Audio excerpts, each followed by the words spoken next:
gospel reading is taken from the Gospel according to Mark, chapter 6, verse 1 to 6. And I'm reading from the New Revised Standard Version. He left that place and came to his hometown, and his disciples followed him. On the Sabbath, he began to teach in the synagogue, and many who heard him were astounded. They said, "Where did this man get all these? What is this wisdom that has been given to him? What deeds of power are being done by his hands? Is not this the carpenter, the son of Mary, and brother of James and Joses, and Judas and Simon? And are not his sisters here with us?" And they took offense at him. Then Jesus said to them, "Prophets are not without honor except in their hometown, and among their own kin, and in their own house." And he could do no deed of power there except that he laid his hands on a few sick people and cured them. And he was amazed at their unbelief. Sisters and brothers, the gospel for our salvation. This is if you grew up in church, this is a little bit popular story about how Jesus was rejected by his hometown, his people, and perhaps maybe some of his family. Now it says that no prophet has an honor except from his own home. People are skeptical of Jesus when he spoke to his own hometown, the friends that he grew up with, the people that played with him as a child, to his siblings, family, and relatives. Who is this that speaks in this way? Who is this one who speaks in this way with such authority? Or better yet, with this kind of audacity and arrogance? Is this not the carpenter's son? So they ask, is this not the carpenter's son? Is this not Mary's son? Diba? Si Joseph nga, hindi pinangalanan pero is this not Mary's son? The one who was conceived with sin and shame. No? In the Gospel of Matthew and Luke, we hear of the story where Mary conceived when he was betrothed to Joseph. And to the people who didn't know, that would have been some form of gossip, isang chismis, no? Ala, nagbuntis siya kahit siya ay betrothed na with someone. So is this not Mary's son, the one who's conceived in sin and shame? Do we not know his brother, yung brother niyang adik? Or yung sister niya na tulad ng nanay niya, maaga ring nabuntis? The sad reality is that those who know us, and even more, those who love us the most, are the very ones who will not and cannot believe us when we speak truth to power. Really? Totoo ba? Gay pastor? Anak, bakit ka papasok ng seminaryo? And of all seminaries, bakit Protestant? Katoliko tayo. You have been in a Catholic school all your life. Yes, they know us too well. Being too familiar and intimate with us, knowing all the embarrassing things about us growing up, our own families and friends cannot believe and cannot accept that we have become something totally different. As pastors, as activists, as advocates, as queer Christians. They cannot believe and accept our new story as HIV advocates. They cannot believe our story as gay pastors, lesbian pastors.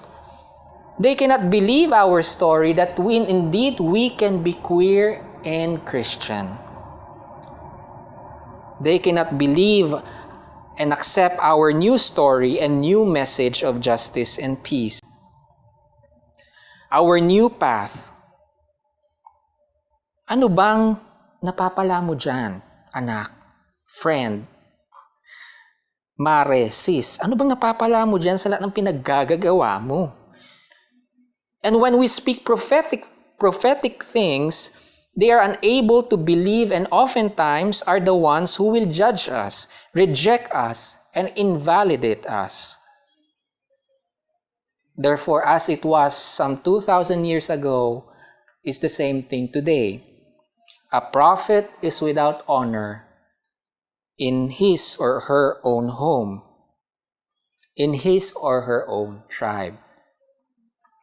And this is not just in the family or relatives. This is also true with our LGBT community. We as queer Christians are prophets inside and outside of our LGBT community and the network of advocacy. But we are easily dismissed through neglectful civility, through non-responsiveness, or an outright revisionism, a change of our history.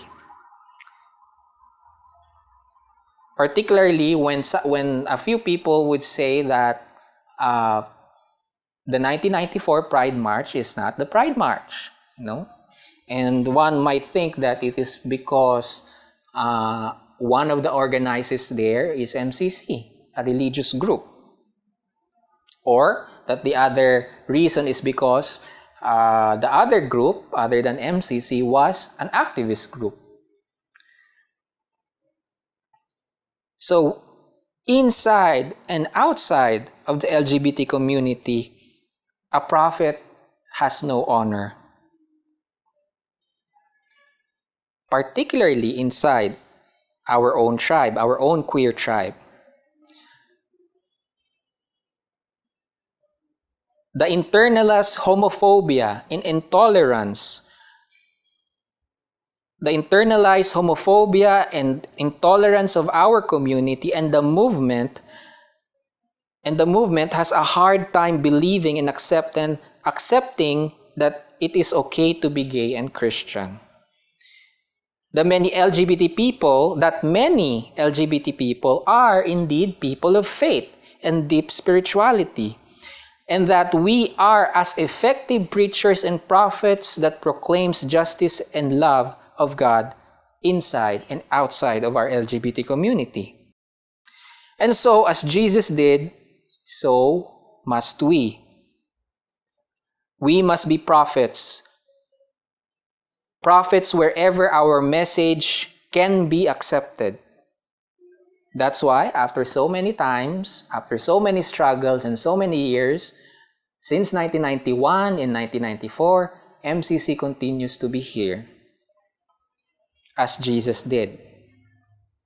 We have to be prophets wherever our message can be accepted. Wherever, however, we must journey to the peripheries, to the margins, to other towns and cities and tribes beyond of Nazareth, outside of Nazareth, where we are welcome, where we are celebrated, where our story matters, when people believe that the reign of God is also for queer people.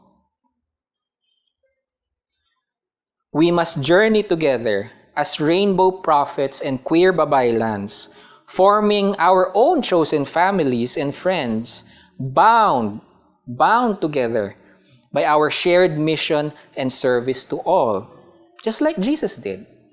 He journeyed and formed his own chosen families and friends. The movement becomes our family, and the mission becomes our tribe. You and I are prophets.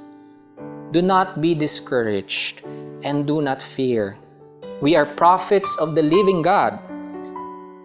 Maybe not among our family and our immediate friends, or maybe not even in the larger portion of our LGBT community, but certainly, we are God's voice. We are God's voice of hope and freedom to those whose hearts are crying out to God. Amen.